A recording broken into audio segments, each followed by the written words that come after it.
Hey guys, it's Tom from FitCure. It's lesson 13 on sleep. We are so close. Today we're going to do a recap and a review before we go into our final lesson.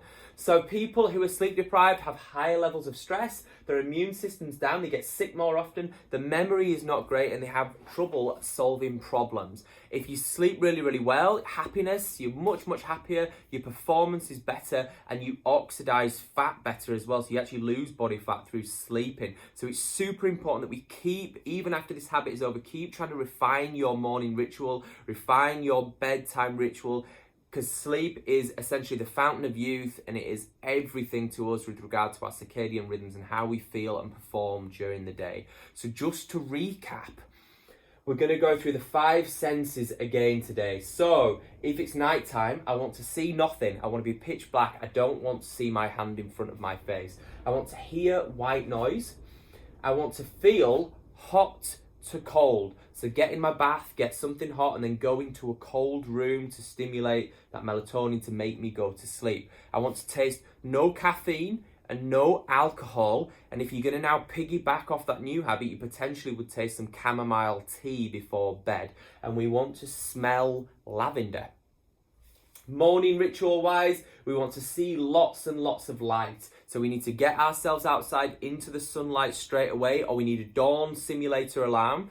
We need a daylight lamp potentially, and potentially even a human charger which pops that light into the ears. We want to hear the sounds of the morning. We want to hear the birds singing. We want some noise, some gentle noise to try and wake us up and get us into a rhythm. So getting outside into nature, listening to the world is going to help us wake up. We want to feel warm. So we spoke about potentially that cold water immersion therapy. So putting on that shower so it's absolutely freezing cold. It's going to wake us up. It's going to make us breathe.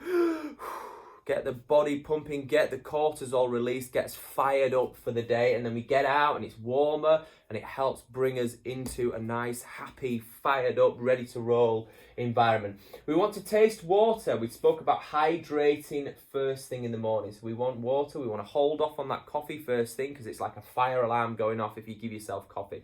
You naturally release cortisol first thing in the morning. You're naturally coming towards weight. If you give yourself a coffee, it's going to... So we don't want to do that. And lastly, we want to smell oxygen. Oxygen is going to wake us up, and that can kind of tie into our cold water immersion shower type thing. But big deep breaths in, big exhales, get with your rhythm, do some mindfulness, just make sure we get some air, get yourself outside if possible, breathe in that air. I'll see you guys tomorrow for your final lesson on sleep.